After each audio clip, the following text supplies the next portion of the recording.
live stream the meeting. 8 minutes winding down second period. Still a lot of time left in that second period, in that middle frame. Third. Mm-hmm. All right.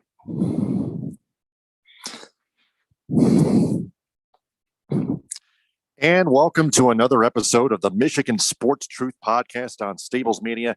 Taylor Phillips and Ed Smith, just us two again for the second week in a row. My opening statement, the Blake Griffin era is finally over for the Pistons, who can continue with their rebuild. Ed, what is your opening statement? My opening statement for this week is the preamble is over. The time for talk is done. Now it's time for the real work to begin as we near the beginning of the start of not just the Big Ten, but the NCAA National Men's Tournament for both Michigan and possibly even Michigan State. Well, Michigan State just lost earlier to Maryland. But Michigan State, I still think they can get in. But that's our opening statement segment. Before we get started, we want to remind everyone to download the all-new social sports mobile app, VigIt.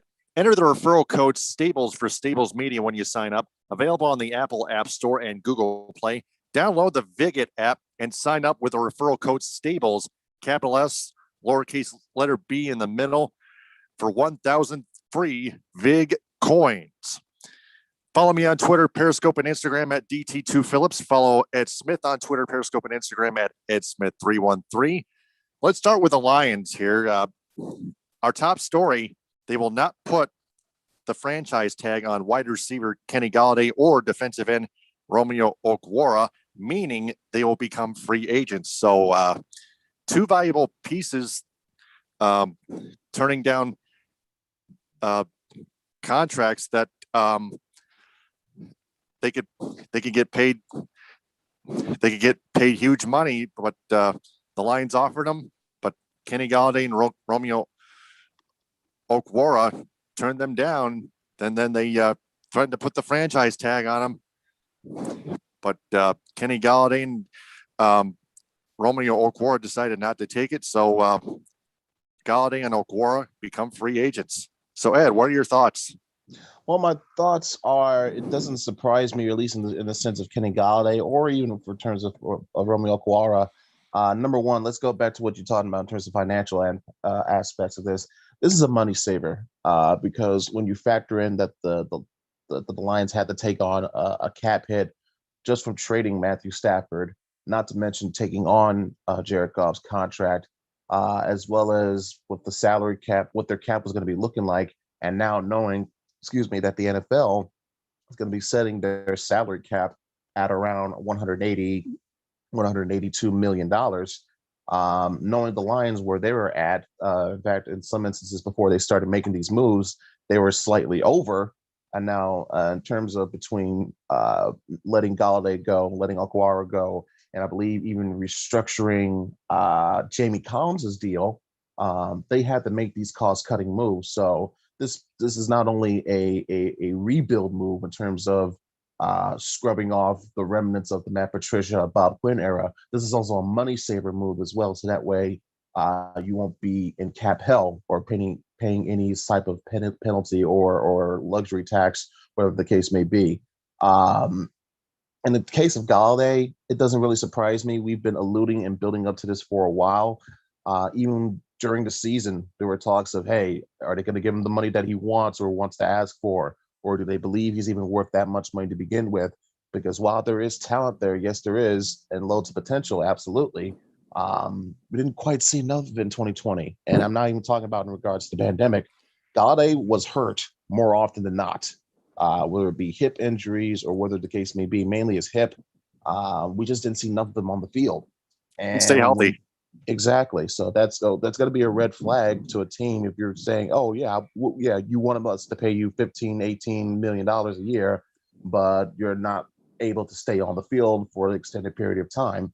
Not to mention, you want to go even deeper in terms of advanced metrics, saying he had trouble in terms of creating separation from cornerbacks compared to the other high caliber receivers in the league. You can go with that. But to me, this was more so a money saver move, a rebuild move, and also a chance to say, knowing that the injury flags that are there, it's just not worth all that money or time if you're the Lions. Not to mention, Kenny Galladay is not going to be the only available wide receiver in this upcoming free agency class. You have loads of talent that's going to be available, whether it be they're going to be franchise tagged or not. Names I'm just throwing out there. I have absolutely little to no confidence that, or any hints rather, that the Lions are going to be in contention to pick them up. But the names out there, Antonio Brown, he's a free agent. Emmanuel Sanders, another free agent.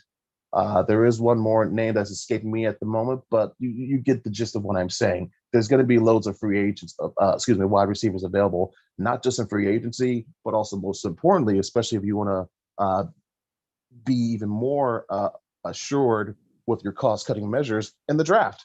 And if you're the Lions with that number 7 pick, just depending on who's available and what the decision or direction you want to go, say you want to build around Jared Goff, I think it'll be imperative if the belief is you're going to go long term with Jared Goff, you want to give him a wide receiver, one that is going to be here for at least a good number of years.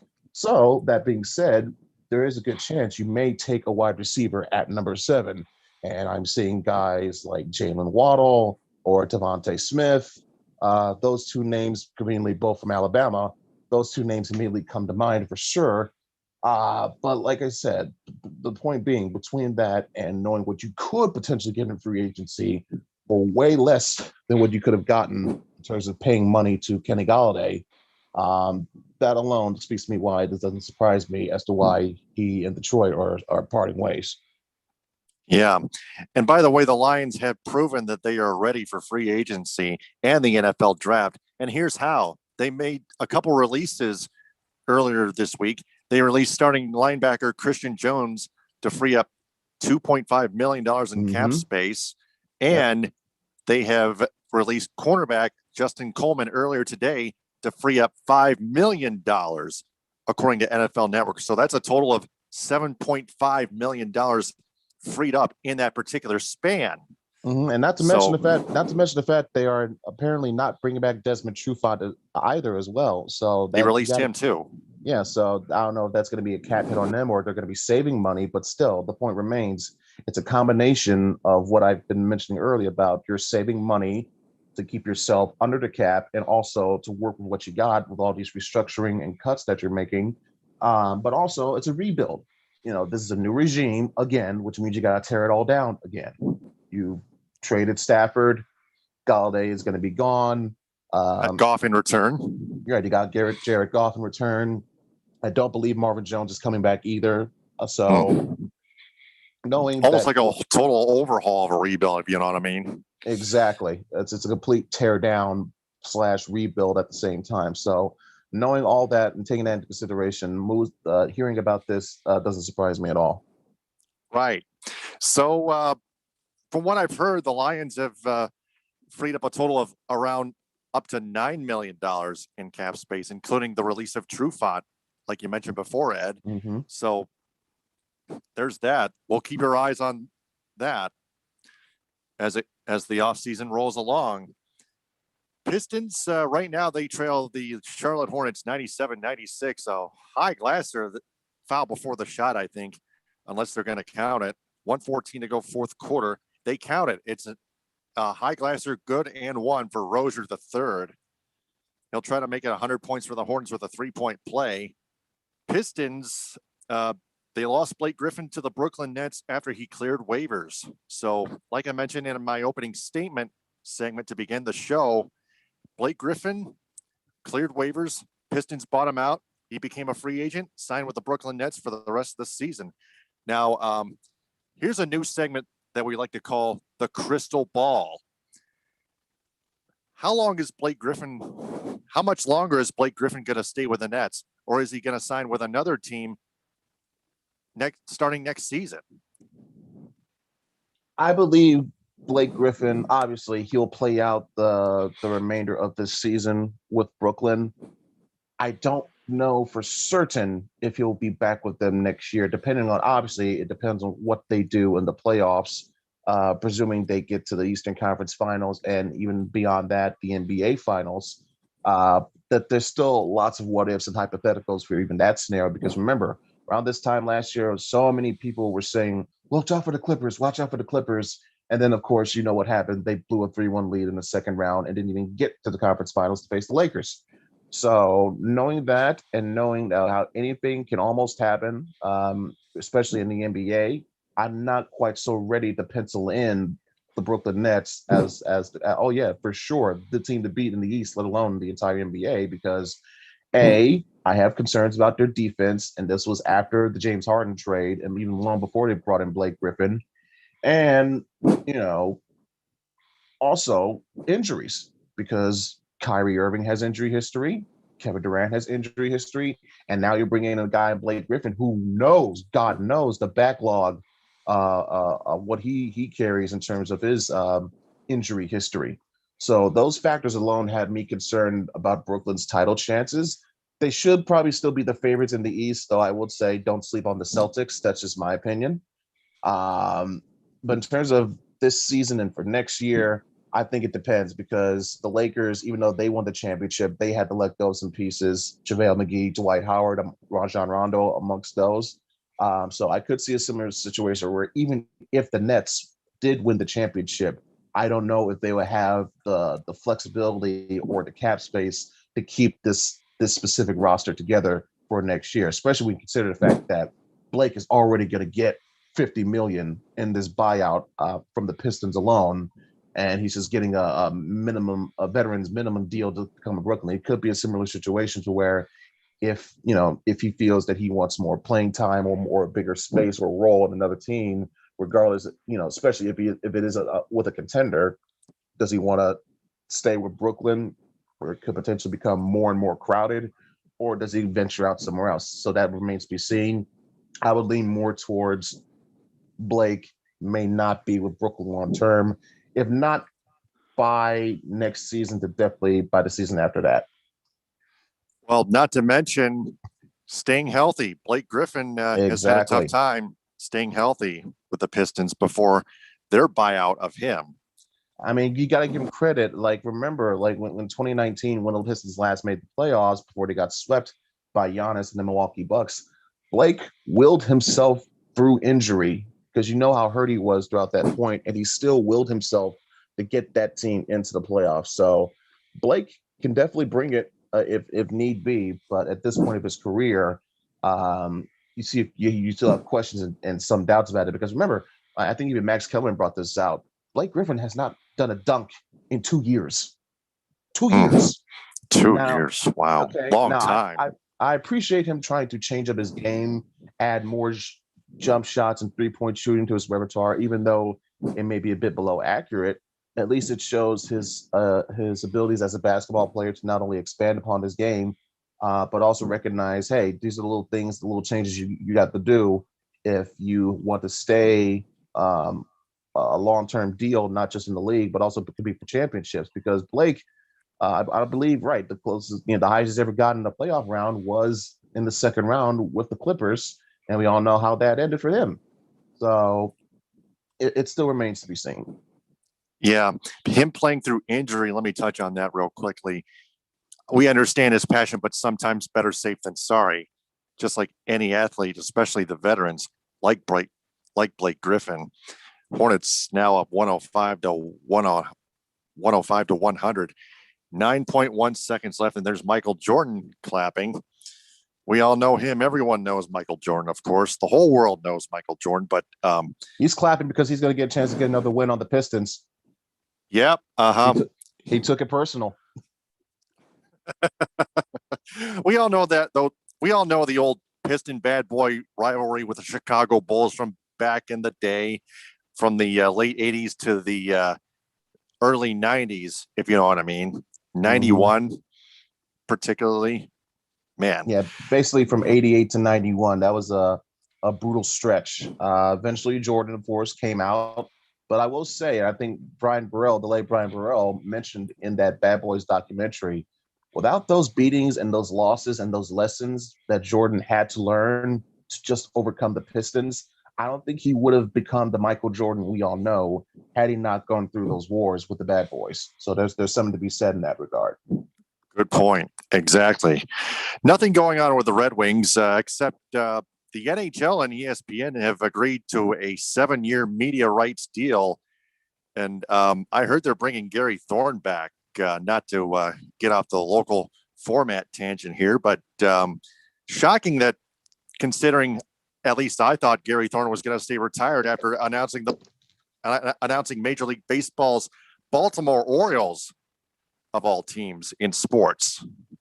Well, I do remember seeing a clip being it had to been in recent years. I don't know if this was last season or the season before, but he did do at least a hockey call. I think it was a Buffalo Sabres game, and he still sounded as sharp as ever. I know we're getting off topic a little bit slightly, but when you consider about it and think about it, Gary Thorne with his signature calls has been a soundtrack to many a memorable, nostalgic Red Wing moment in history. Where you think about the Steve Yzerman double OT goal or the Stanley Cup championship wins. Or the rivalry between the Red Wings and the Avalanche, for goodness sake. Absolutely. The brawl. He and Brian Ingleblom called that game on March 26, 1997 on ESPN2. And I have the video on YouTube from user Awood40. Yeah, another quick fun fact. Around that time, the Red Wings play-by-play local announcer before they went to Ken Daniels, it was Mike Goldberg. Exactly, who would eventually go on to call fights for the UFC for many, many years. So I guess you could say that was his introduction to the realm of the fight game, so to speak, because he was on the call for that night at the Joe with the brawl with the Abs. Yeah, on Past Sports. What was Past Sports? But going back to what you think about the NHL ESPN deal, I'm happy about it, but I'll even be more happy about it if A, like you said, bring back Gary Thorne, B, bring back Bill Clement as his color commentary partner, C, bring back the theme song, and since you still have people at that station that knows what the hell they're talking about in regards to hockey, I would love to see the Steve Levy's, people like Steve Levy, people like John Buccigross, and people like Linda Cohn be your featured premier perennial hockey analysis people, because God knows they need it, because I think this could be a good deal in terms of getting more exposure, helping out the NHL reconnect more with the broader casual audience, and which in turn could, help out ESPN as well. So I approve of this deal, absolutely. But in terms of the Red Wings, going back to them real briefly, in terms of what's going on this week, it's the same old third period woes that sunk their chances against the Hurricanes and the Lightning. They are doing a little bit better tonight. Either a 4-2 or 5-2 lead at the moment, midway through the second. It's a 5-2 lead after 2. The second period just came to an end. Perfect. Thank you. So again, they may be on their way to a win there, but it's still not good enough, to the point where I believe it was an article on ESPN Plus that mentioned that I would presumably mention Jeff Blashill as severely on the hot seat, which is no surprise. We have talked about this ad nauseum on this program about should Steve Yzerman potentially consider firing Jeff Blashill before the season ends. I'm starting to believe more and more that Steve will not do that. He will just let his contract expire, and then it will move on from then and there, because this is the last year of Blashill's deal. So I'm expecting that to happen. And there was also another article that touched on the subject of Darren Helm somehow still being here, when you consider the fact that all the guys that left and came and left again between his rookie year, which I believe was the year they won the Cup in 2008, to now, when he has outlasted guys like Datsuk and Lidstrom and Zetterberg. I saw that article too. And even Valtteri Filppula, even though Filppula came back, it's astonishing. It speaks to, I believe, the loyalty program that Ken Holland had, number one. I think that goes without saying. And two, it just shows that there may not be anywhere else for him to go at this point, because if you look at his numbers and his performance, and also take consideration that injuries did hamper his career severely, Darren Helm is just not the same player that he used to be, and it's unfortunate, but it's the truth. Yep, the Michigan sports truth, that is. I got a friend who I talked to on the regular, big Red Wings fan, loves Darren Helm. She mentioned about how she was one of his favorite players, but even I had to be honest with her. Listen, I know you love Helmer, but he's just not the player that he used to be, and she at least acknowledged it. So it goes to show you of how time waits for no one. There you go. At least there's someone that admits some truth. Spread the word if you can. Yeah. Have her spread the word if you can. Yeah. And going back to the ESPN talents that used to cover NHL hockey in the past, don't forget about Barry Melrose. Absolutely. How can I forget about the hair? One more thing I'd like to touch on in terms of the on-air talents. What if they collaborate all the ESPN talents with the NBCSN talents that can come into ESPN, such as Eddie Olczyk and John Forsland and other play-by-play announcers such as say Gord Miller, Chris Cuthbert, Kenny Albert, anybody. I don't know, because it depends on the money that could be involved in bringing those talents in. B, whether or not those specific on-air talents already have deals locked up with other places. Like, I don't like. Doesn't Kenny Albert may have something with the Rangers? He's got to deal with the Rangers, I believe. Eddie Olczyk, I don't know, possibly. God, imagine if they brought in Pierre Maguire. I don't know if that'd be a good thing or a bad thing. Pierre Maguire's an imbecile. But it'll get people talking, and probably get them to want to watch and see, oh great, what is he doing now? But that's always a possibility. I mean, it's a fair point, but we got to see more details of it come out. All we know is that the deal's been made. ESPN will be featuring hockey again, primarily, and they'll be getting 4 chances of broadcasting the Stanley Cup final. I'm still used to saying finals instead of final, but okay. Between next year, 2022, and 2028. Yeah. And remember when ESPN and ABC covered the Stanley Cup finals back in those days? Yeah. I think they're going to share in between years between ESPN and ABC. That could be a possibility too, when you consider the fact that what ABC and ESPN, they're both under that Disney umbrella. And we used to see, like you mentioned before, we saw that for years. Like when the Red Wings, they clinched at least their 98. If I'm not mistaken, they're 97. Right. They're 97 and their 98 cups. They won on ESPN. They won those on ESPN, and then 2002 it was on ABC. That I can remember. With Dominik Hasek, Luke Robitaille, and Brett Hull. That was my favorite year of all years, for crying out loud. That was probably the best. I'll go out and say it. That was the best put together NHL team money could have ever buy of all time. Mike Ilitch knew exactly what he was doing. He had the money to do it. He was tired and irritated of missing out because it was going on 3 or 4 years since they last won the cup. Especially being knocked out in the first round by the freaking kings of all teams. So yeah, things had to change.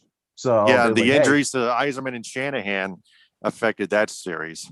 Yeah, that first round, and not to mention bad goaltending. So there was like, okay, we got the money.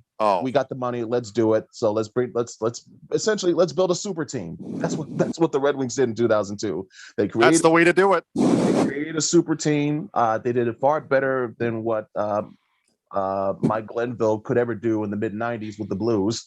So there you go. And of course, they got themselves a Stanley Cup out of that one, which was the main goal. And while at the same time, you still featured young guys in their fledgling careers, such as a young baby Pavel Datsyuk on that 2002 team. I don't think even Zetterberg was there yet. Datsyuk was there first before Zetterberg, if I'm correct. Yeah, Zetterberg came after the 0-2 Cup clincher, right after. Yeah. And yeah, Red Wings lead the Lightning 5-2. Shots are 28-18 Lightning. They were 15-6 Lightning after one. No joke. We counted the stats from the NHL.com, the NHL mobile app counted the stats. So that's Red Wings. So let's transition back to basketball at this time in the college level. How about that Michigan State doubleheader before the Big Ten tournament? I know Michigan State lost in that Big Ten tournament the first round against Maryland, 68-57. But let's go over that doubleheader. Michigan in that first game doing what they usually do, but then Michigan State and East Lansing coming out for some revenge.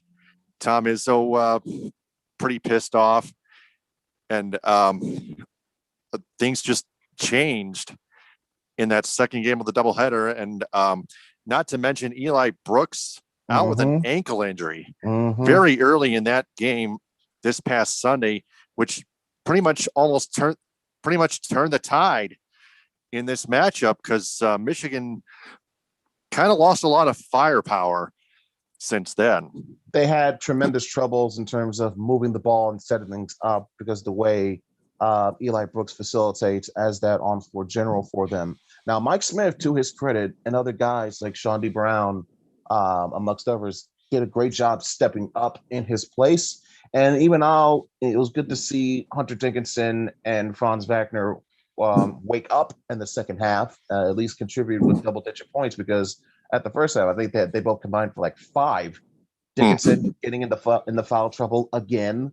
So I think you're starting to see a pattern in a blueprint of teams. Like, if you want a blueprint on how to beat Michigan, one big key would be to get Hunter Dickinson in trouble, because Austin Davis, as far to me, in my view, is the whole mood and shifts completely when Austin Davis comes on the floor as compared to Hunter Dickinson. You get more versatility with Dickinson, the way he moves in the paint, way he draws attention, so on and so forth.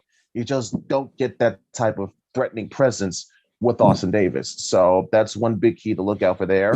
Wagner, it was very concerning to see him have his first half struggles. Now eventually he turned it around, but I was a little bit too little too late. If he starts hitting his shots early, or rather does not start hitting his shots early more often, Michigan could be in trouble in terms of the Big Ten tournament or in the national tournament.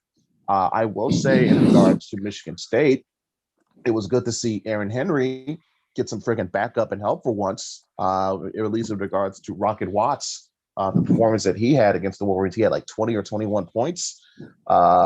Tremendous output from him, and with it being on senior day, last game of the season, well, one of the last games of the season, and one of those final chances to help impress the selection committee, knowing that MSU was one of those bubble teams. Yeah, you had to believe Izzo was going to have them fired up and ready to go for this game, and all credit and hats off to them.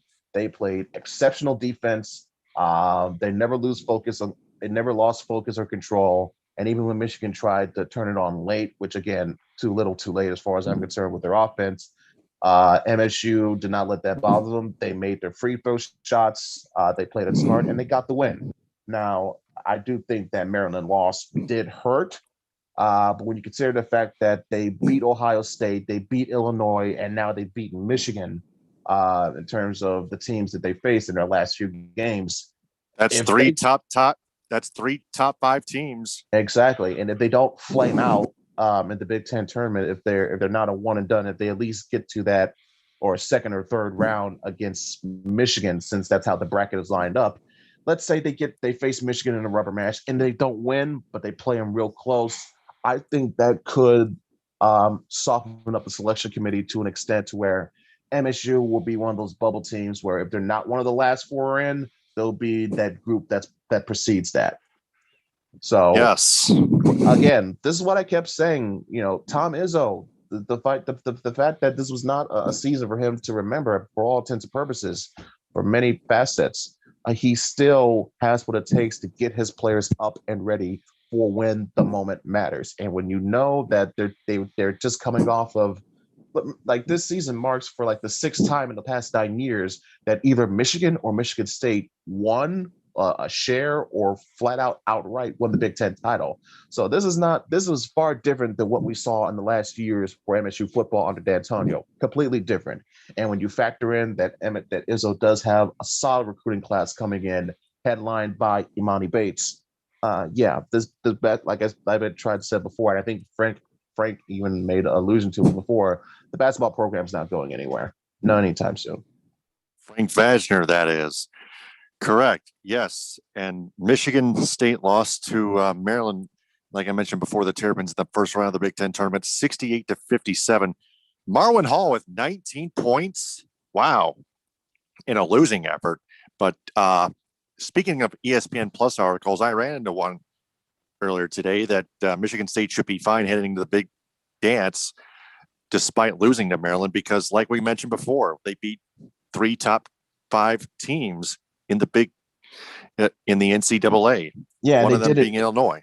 Yeah, and they did it in the toughest conference in America, bar none. And when you factor in that, I think had it not been for that loss to MSU, Michigan would have been number 3.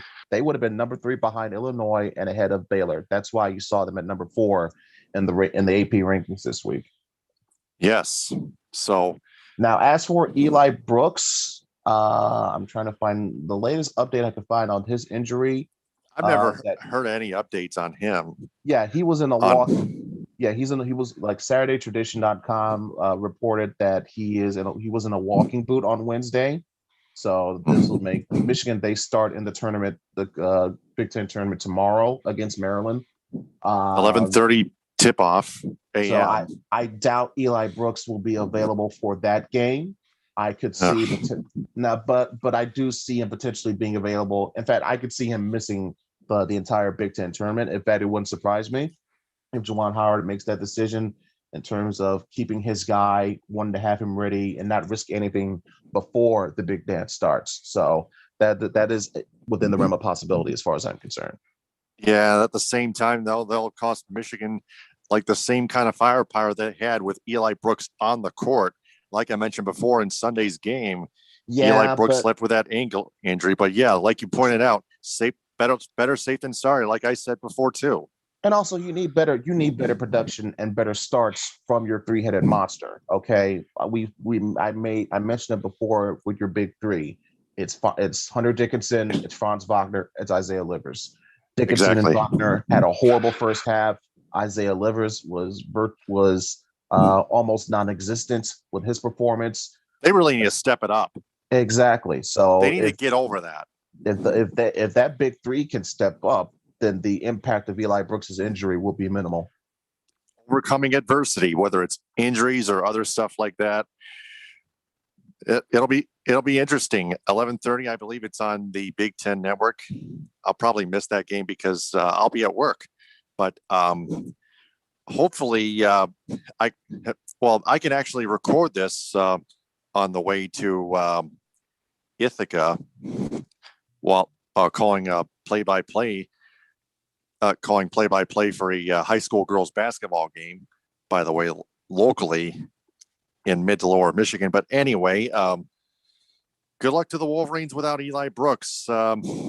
Crystal Ball segment sponsored by the Viget app. All segments that we do, whether we just make them up or keep the old ones, such as What's Your Grade in 5 Questions, sponsored by the Viget app. Referral code Stables, capital S, lowercase letter B in the middle for Stables Media to get 1,000 free VIG coins. My crystal ball is telling me Michigan still wins the whole thing heading into the big dance, even without Eli Brooks.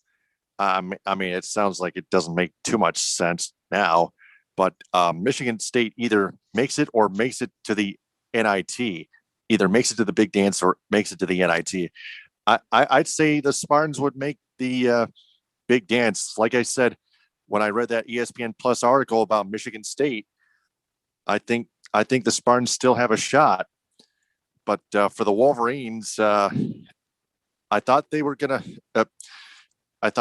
get Eli Brooks sooner, but like you pointed out, he may miss the Big Ten tournament entirely, and that's, I know, better safe than sorry, but that's still going to cost them offensively. But Hunter Dickinson, Franz Wagner, and Isaiah Livers have to step up. So I mean, so does Shawnee Brown. Everybody else has to step off. Everybody else has to step up offensively. It's the next man up mentality. You have to come in with the belief that Eli Brooks is not going to be there, at least for this Maryland game, if not the whole entire Big Ten tournament. So it is next man up. Mike Smith, Shawnee Brown, everybody, Wagner, Livers, Dickinson, everyone.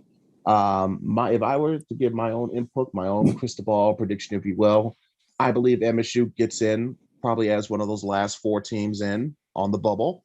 and Michigan will get to the Big Ten tournament conference final. Now, I believe if they're facing Illinois again, they'll have their hands full because Illinois has been on fire these past couple of weeks. So if there's any team that could potentially spoil Michigan's run, whether it be in the Big Ten tournament or perhaps even on the way towards the national championship, it would be the Fighting Illini. So my crystal ball, Michigan does get to the last Sunday for Selection Sunday for the Big Ten championship tournament, and MSU barely, but barely, they still get in for the big dance, and their streak continues. Yeah, and don't forget the sleeper team, Minnesota, that beat Michigan 2 months ago in January in Minneapolis or St. Paul, whichever. But the way they're seeded in the conference tournament, they will need a miracle run to get into the tournament. It's the way I'm looking at it. Yeah, if Minnesota and Michigan ever met in this Big Ten tournament, just particularly in any round, I know Michigan's going to take on Maryland tomorrow late morning at 11:30 a.m. Eastern time. But what if they run into Minnesota or Illinois? Then what would happen? Would Michigan seek revenge? I would feel more confident against Minnesota than I would Illinois. Yeah, good point. Just play better than you did the last meeting each against each team. That's all you got to do. Not to mention Ohio State's on that other side of that bracket too. They're going to want their revenge. Oh, right. The Buckeyes are going to look for revenge. If they meet up. Yeah. Against Michigan, who beat them in Columbus. This Big Ten, they are loaded. We were saying this, they're going to be for all season. This is going to be a bloodbath battle of a division, and you're seeing that play out. Yes. Yeah, the competition always heats up in that Big Ten tournament every single year before that big dance in the NCAA Division I men's basketball tournament. One other note to pass along before we call it a night. Tigers catcher Grayson Griner expected to be out 1 week with a fractured nose. It's not broken. I don't know why the media keeps getting it wrong.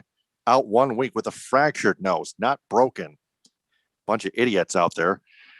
That he suffered when taking a 94-mile-an-hour fastball to the face in a 5-1 spring training win this past Sunday in Lakeland against the Toronto Blue Jays. Yikes. At Publix Field at Joker Martin Stadium. That Tigers PR on Twitter said it was fractured.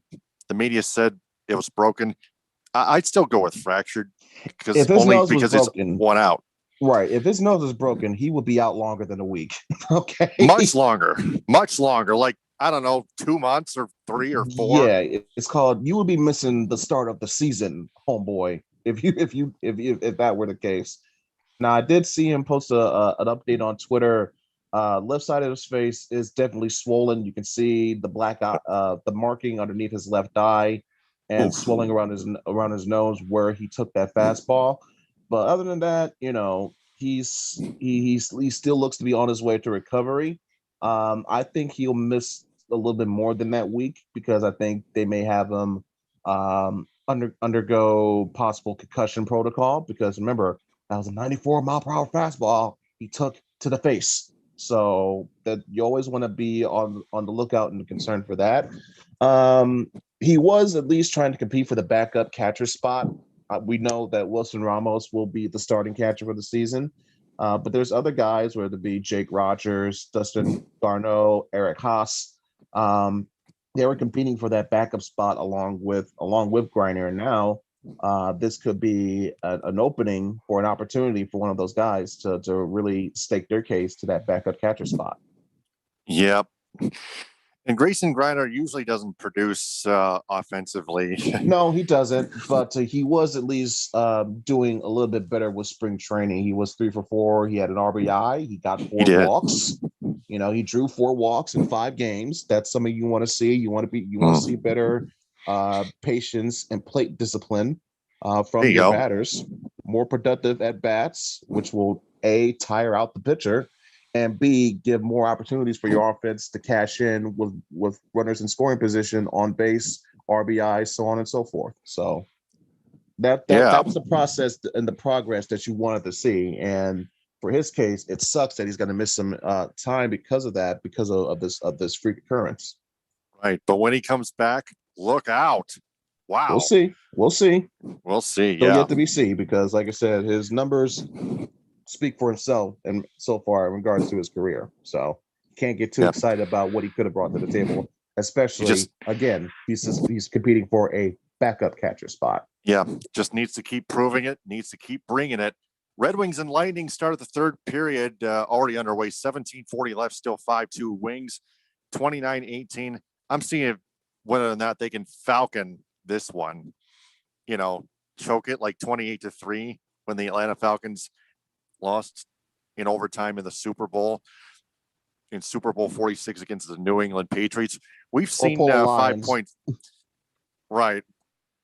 But most importantly, pull up Falcons 28-3. Compare that to 5-2 right here.